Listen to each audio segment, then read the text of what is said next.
নমস্কার বন্ধুরা। রেজালা বললেই সাধারণত আমাদের মাংসের কথাই মনে আসে, তাই না?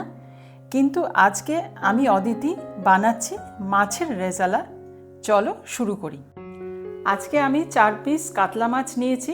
তাতে নুন, গোলমরিচ গুঁড়ো আর একটুখানি হলুদ দিয়ে ভালোভাবে মেখে আমি 5-10 মিনিট রেখে দেব।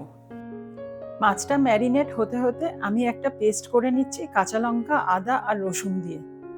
রেজালাতে কিন্তু সেদ্ধ করা পেঁয়াজ পেস্ট লাগে, তাই আমি স্লাইসড পেঁয়াজকে সেদ্ধ করে নিয়ে পেস্ট করে নেব। ম্যারিনেট করার পর আমি মাছগুলোকে কিন্তু খুব হালকাভাবে ভেজে নিচ্ছি। রেজালাতে কিন্তু সবসময় হালকা করেই মাছ ভাজা হয়। মাছগুলো হালকা করে ভাজার পর মাছ ভাজা তেলেই দিচ্ছি গোটা শুকনো লঙ্কা, গোটা এলাচ, দারচিনি, লবঙ্গ, আস্ত গোলমরিচ আর সাজিরা। একটু নাড়াচাড়া করে যখন সুগন্ধ বেরোবে তখন সেদ্ধ করা পেঁয়াজ বাটাটা আমি এইবার তেলে দিয়ে দেব। পেঁয়াজটা যেহেতু সেদ্ধ করাই আছে তাই খুব বেশি কষানোর দরকার নেই। এই পেঁয়াজ বাটার সাথে তারপরে আমি দিয়ে দিচ্ছি হচ্ছে কাঁচা লঙ্কা, আদা, রসুনের যে পেস্ট বানিয়েছিলাম সেইটা। এইবার এই মশলাটাকে খুব ভালোভাবে কষিয়ে নিয়ে এই মশলাতে আমি দিয়ে দিচ্ছি জিরে গুঁড়ো আর ধনে গুঁড়ো। রেজালার আসল বৈশিষ্ট্য কিন্তু বেশি মশলায় নয়, কম মশলায় ব্যালেন্সড ফ্লেভার তৈরি করাতেই। মশলাটা কষাতে কষাতে যখন তেল ছেড়ে যাবে তখন এর মধ্যে আমি দিয়ে দেব হচ্ছে কাজু, সাদা তিল আর পোস্ত বাটা। কাজু, পোস্ত আর তিলের কাঁচা গন্ধ চলে যাওয়া পর্যন্ত কিন্তু আমি কষিয়ে যাব। বেশ ভালোভাবে কষানোর পর দেখো মশলা থেকে তেল বেরিয়ে এসছে। এইবার আমি দিয়ে দেব হচ্ছে ফ্যাটানো দই।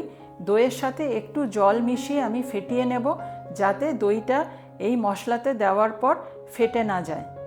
স্বাদ মতন লবণ আর চিনি দিয়ে দিচ্ছি এই মশলার মধ্যে। ফ্যাটানো দই দেওয়ার পর আমি এই মশলাটাকে খুব ভালোভাবে আবার কষিয়েছি। আর দেখো তেল বেরিয়ে এসছে। তারপরে আমি এর মধ্যে মিশিয়ে দিচ্ছি গরম মশলা গুঁড়ো। পরিমাণ মতন গরম জল দিয়ে দিচ্ছি এই মশলাটাতে।